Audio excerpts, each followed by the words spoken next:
ძალიან ბევრი რამ მასწავლა, თავადობა მაინდა ძალიან ბევრს სწავლობ კიდევ მასთან ერთად. მადლობა დიდი. მოგესალმებით სულ როგორ ისმის? მოგესალმებით.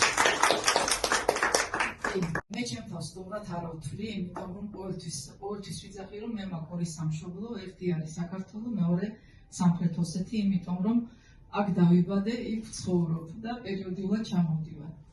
ასე 3 წლის წინ, 3-4 წლის წინ გავიცანი საქართველოს გუნდის წარმომადგენლები, რადგანაც ჩვენ ვიყავით ერთ საზოგადოებაში, ხო და პერიოდულად ესმოდათ, რომ მე ქართულად ლაპარაკობდი და ვხედავდი, რომ მიწერდნენ ხოლმე რაღაც მესიჯებს მიწერდნენ ხოლმე და ქართულად რო პასუხობდი, ყველა უხარუდათ ხოლმე და მე ისე მოხდა, რომ საზოგადოებამ თვითონ საქართველოს გუნდი ჩემთან გადმოცა, რომ ქართულად ლაპარაკობდი როგორც